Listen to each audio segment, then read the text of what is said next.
ಶ್ರೀರಂಗದಲ್ಲಿ ಬಹಳ ವಿಶೇಷವಾಗಿರುವಂತಹ ಒಂದು ಉತ್ಸವ ಪಂಗುನಿ ಉತ್ತರಂ. ಆ ಒಂದು ಉತ್ಸವದಲ್ಲಿ ಪರಮಾತ್ಮ ಆಂಡಾಳ್ ತೊಡೆ ಮೇಲೆ ಮಲ್ಕೊಂಡು ಜೀವಾತ್ಮ ಪರಮಾತ್ಮ ಮಧ್ಯದಲ್ಲಿ ಸಂಭಾಷಣೆಗಳೆಲ್ಲ ನಡೆಯುತ್ತೆ. ಸ್ವಾಮಿ ರಾಮಾನುಜರು ಗದ್ಯತ್ರಯಂ ಅನ್ನೋದನ್ನು ಆ ಪಂಗುನಿ ಉತ್ತರ ದಿವಸದಲ್ಲೇ ಮಾಡಿದ್ದಾರೆ. ಸ್ವಾಮಿ ಮಣವಾಳ ಮಾಮುನಿಗಳನ್ನು ನಾವು ಕೇಳಿರ್ತೀವಿ. ಅವರು ಮಾಡಿರುವಂತಹ ಗ್ರಂಥಗಳಲ್ಲಿ ಆರ್ತಿ ಪ್ರಬಂಧಂ, ಉಪದೇಶ ರತ್ನಮಾಲೈ ಅನ್ನುವಂತಹ 2 ಗ್ರಂಥಗಳು ಆಶ್ಚರ್ಯವಾಗಿರೋದು. ಅದರಲ್ಲಿ ನಮ್ಮ ಆಂಡಾಳ ಬಗ್ಗೆ, ರಂಗನಾಥನ ಬಗ್ಗೆ ಬರೆದಿದ್ದಾರೆ.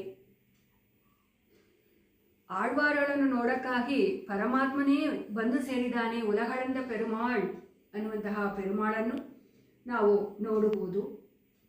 ಸೊನ್ನವಣ್ಣಂ ಚೇದ ಪೆರುಮಾಳ್ ಅನ್ನುವಂತಹ ಪರಮಾತ್ಮ ಕಾಂಚಿ ದಿವ್ಯಕ್ಷೇತ್ರದಲ್ಲಿ ಸುಂದರವಾಗಿ ಇದ್ದಾನೆ. ಪರಮಾತ್ಮ ಆಳ್ವಾರ್ ಹೇಳುವಂತಹ ರೀತಿಯಲ್ಲಿ ಎದ್ದಿ ನಿಂತುಕೊಂಡಿದ್ದಾನೆ. ನೀ ಎಳುಂದು ಬಾ, ನೀನು ಎದ್ದಿ ಬಾ ಅಂತ ಕರೆಯುವಾಗ ಪರಮಾತ್ಮ ಹಾಸಿಗೆ ಸಮೇತವಾಗಿ ಬಂದು ಮಲಗಿರುವಂತಹ ಈ ಒಂದು ದೃಶ್ಯವನ್ನು ನೋಡಿ ಇನ್ನ ರಹಸ್ಯಗಳು ಇನ್ನೊಮ್ಮೆ ನೀವೆಲ್ಲ ನೋಡಬಹುದು. ಪರಮಾತ್ಮನಿಗೆ ಬಹಳ ಪ್ರೀತಿಯಾಗಿರೋದು ಹಸುಗಳನ್ನು ಬಗ್ಗೆ ನಾವು ಎಲ್ಲರೂ ಕೂಡ ಗಮನ ಕೊಟ್ಟು ಅದನ್ನು ಕಾಪಾಡಬೇಕಂತ ಕೇಳ್ಕೊತಾ ಇದ್ದೀನಿ. ಆಶ್ಚರ್ಯವಾಗಿರೋದು ನಮ್ಮದು ಮದನ. ಅಮೃತ ಮದನವನ್ನು ಮಾಡುವಾಗ ಪರಮಾತ್ಮ ಸಮುದ್ರವನ್ನು ಕಡಿದಿದ್ದಾನೆ. ಅದರಿಂದಲೇ ಹಾಲಾಹಲ ವಿಷವನ್ನು ತಾನೇ ಶಿವನಾಗಿ ಸ್ವೀಕರಿಸಿ ಅದರಿಂದ ಬಂದಿರುವಂತಹ ಅಮೃತವನ್ನು ಜೀವಕೋಟಿಗಳಿಗೆ ಅಂದರೆ ದೇವತೆಗಳಿಗೆ ಕೊಟ್ಟು ಅವರಿಗೆ ಐಶ್ವರ್ಯವನ್ನು ಕೊಟ್ಟಿದ್ದಾನೆ. ಇಲ್ಲಿ ನೋಡಿ, ಇದು ನಾವು ನಮ್ಮ ಕೈಯಿಂದಲೇ ಮಾಡಿರುವಂತಹ ಆಶ್ಚರ್ಯವಾಗಿರುವಂತಹ ಗೊಂಬೆ ರಾಧಾಕೃಷ್ಣ. ದೇವಸ್ಥಾನಗಳಲ್ಲಿ ನಾವು ಉಯ್ಯಾಲ ಉತ್ಸವವನ್ನು ನೋಡಿರ್ಬೋದು, ಆದರೆ ಮನೆಯಲ್ಲಿ ಕೂಡ ನಾವು ಅದನ್ನು ಮಾಡ್ಬೋದಲ್ಲ.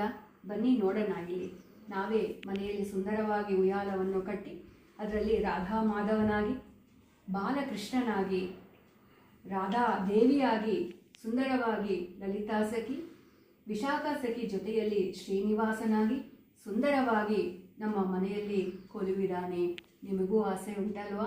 ನಮ್ಮ ಈ ಒಂದು ಶ್ರೀ ವೈಷ್ಣವ ವೈಭವಕ್ಕೆ ಎಲ್ಲರೂ ಕೂಡ ಸಬ್ಸ್ಕ್ರೈಬನ್ನು ಮಾಡಿ, ಈ ವಿಡಿಯೋವನ್ನು ಎಲ್ಲರಿಗೂ ಫಾರ್ವರ್ಡ್ ಮಾಡಿ, ನಮ್ಮ ಈ ಒಂದು ವೈಷ್ಣವ ಸಂಪ್ರದಾಯವನ್ನು ಎಲ್ಲರೂ ಬೆಳೆಸೋಣ.